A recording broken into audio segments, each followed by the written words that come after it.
Pinasayaw na pinakembot pa ni Anthony Edwards ang Nuggets at itong si Aaron Gordon. Bigla namang nag-activate ang 6th man of the year na si Naz Reid sa last quarter para sa 7-0 run, 91-86 nung 5 minutes mark ng 4th. May total si Naz Reid na 16 points.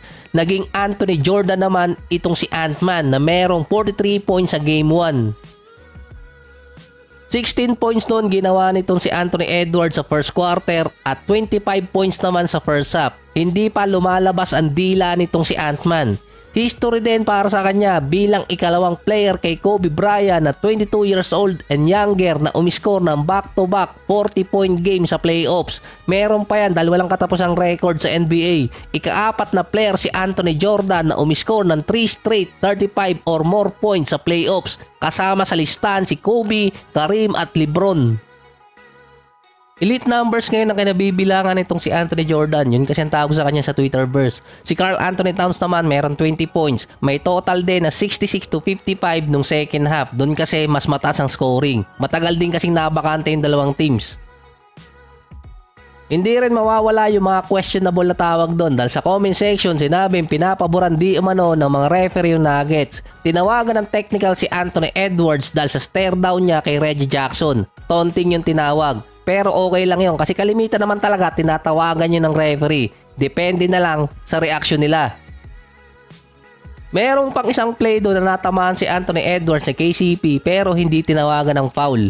Yung kay Jamal Murray nung tiniranan niya ng 3-point shot si Towns na may kasama pang foul, nagkaroon ng hand sign si Murray na hindi tinawagan ng technical ng referee. Minsan automatic kasing tatawagan noon ng player.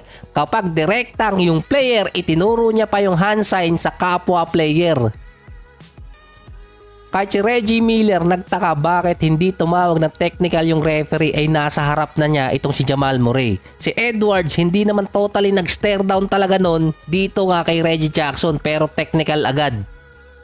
Kung ganito yung buong series ng Minnesota at Nuggets, may edge ng konti doon yung Minnesota dahil last season or last playoffs hindi naglaro nun si Naz Reid at itong si Jaden McDaniels dahil merong injury. 7 player kasi ang pwedeng paikutin doon or palitan para sa Minnesota. Yung dalawa doon si Naz Reid at si Alexander Walker.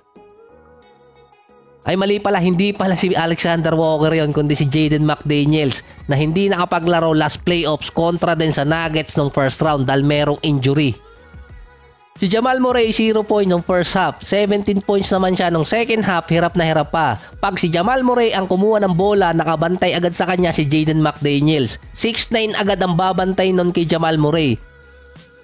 Mostly nung second half, ganun na naging depensa ng Minnesota. May babantay agad sa isang player at yun ang pinaka-role niya. Hahabulin ni McDaniels si Murray kahit saan siya magpunta at naghahanap naman si Murray ng switch or kaya screen.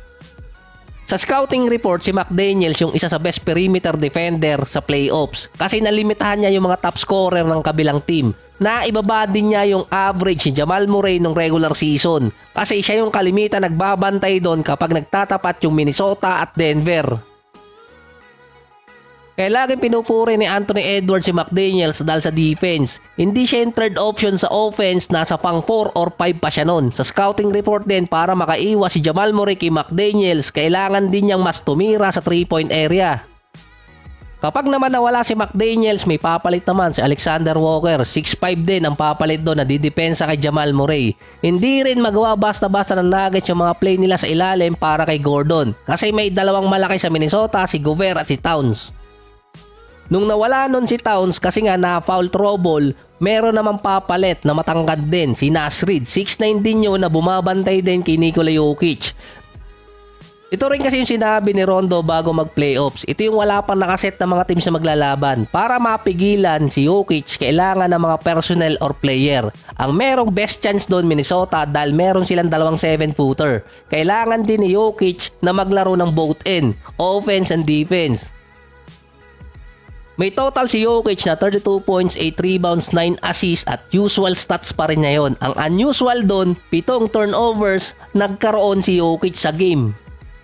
Sa Denver Nuggets naman, kailangan nilang humanap ng elite defender para kay Anthony Edwards. Nag-a-average siya doon na mahigit 32 points per game sa playoffs at 3 out of 8 sa 3-point area. Sa average na yun sa beyond the arc, 2 beses lang tumitira si Edwards sa may corner.